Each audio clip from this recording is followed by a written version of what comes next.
ಇವತ್ತಿನ ದಿವಸ ಏನು ನಾವು ಪ್ರೆಸ್ ಮೀಟ್ ಕರೆಯೋದಕ್ಕೂ ಕಾರಣವೇನಂತಂದರೆ, ಏನು ಹೊನ್ನಾವರದಲ್ಲಿ ಇಲ್ಲಿಗಲ್ ಆಗಿ ಏನು ಗೋಹತ್ಯೆ ಮಾಡಿದ್ದಾರೆ, ಅದನ್ನು ನಾವು ಬಲವಾಗಿ ಖಂಡಿಸ್ತಾ ಇದ್ದೀವಿ.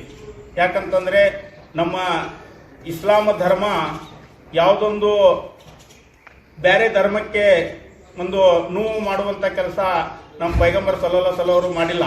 ಅದೇ ಯಾವುದೊಂದು ಬಸವಣ್ಣ ತತ್ವದವರು ಯಾವುದೊಂದು ಬೇರೆ ಧರ್ಮಕ್ಕೆ ಪೆಟ್ಟು ಕೊಡುವಂಥ ಕೆಲಸ ಮಾಡಲಿಲ್ಲ.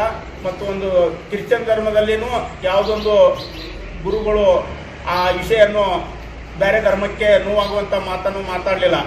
ನಾವೊಂದು ಏನು ಇಂಡಿಯಾದಲ್ಲಿ ಎಲ್ಲ ಸಮಾಜದ ಎಲ್ಲ ಧರ್ಮದವರು ಏನು ನಾವು ಅಣ್ಣ ತಮ್ಮರಂಗೇನು ಬಾಳ್ತಾ ಇದ್ದೇವೆ, ಅಂಥ ಸಮಯದಲ್ಲಿ ಇಂಥ ಒಂದು ಯಾವುದೋ ಸಮಾಜದ ಅವರಿಗೆ ಯಾವ ಸಮಾಜ ಇಲ್ಲ, ಇಂಥ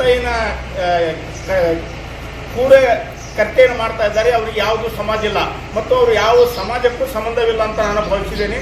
ಹಾಗಾಗಿ ಇಂಥ ಘಟನೆ ಆದಾಗ ಯಾವುದೋ ಸಮಾಜವಿರಲಿ, ಯಾವುದೋ ಧರ್ಮದವಿರಲಿ, ಪ್ರತಿಯೊಂದು ಸಮಾಜದ ಒಂದು ಮುಖಂಡರು ಆಗಲಿ ಮತ್ತು ಒಂದೊಂದು ಧರ್ಮದ ಪ್ರತಿಯೊಂದು ನಮ್ಮ ಸಂಘ ಸಂಸ್ಥೆಗಳಾಗಲಿ ಇದನ್ನು ಖಂಡಿಸಬೇಕಂತೇಳಿ ನಾನು ವಿನಂತಿ ಮಾಡ್ತೇನೆ.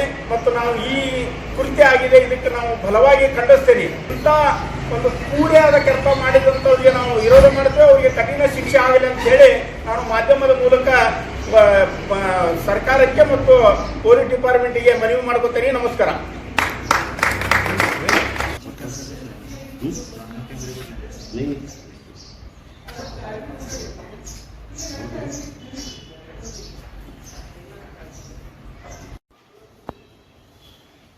ನಾನು ಜಿಲ್ಲಾ ಅಲ್ಪಸಂಖ್ಯಾತ ವಿಭಾಗದ ಕಾರ್ಯದರ್ಶಿ ಮಾಜಿ ನಾನು ಮಾತಾಡ್ತಾ ಇದ್ದೇನೆ.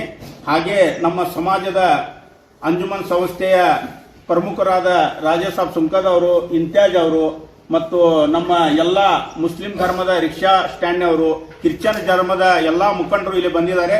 ಅವರ ಪರವಾಗಿ ನಾನು ಇದನ್ನು ಬಲವಾಗಿ ಖಂಡಿಸ್ತೇನೆ. ನಮಸ್ಕಾರ.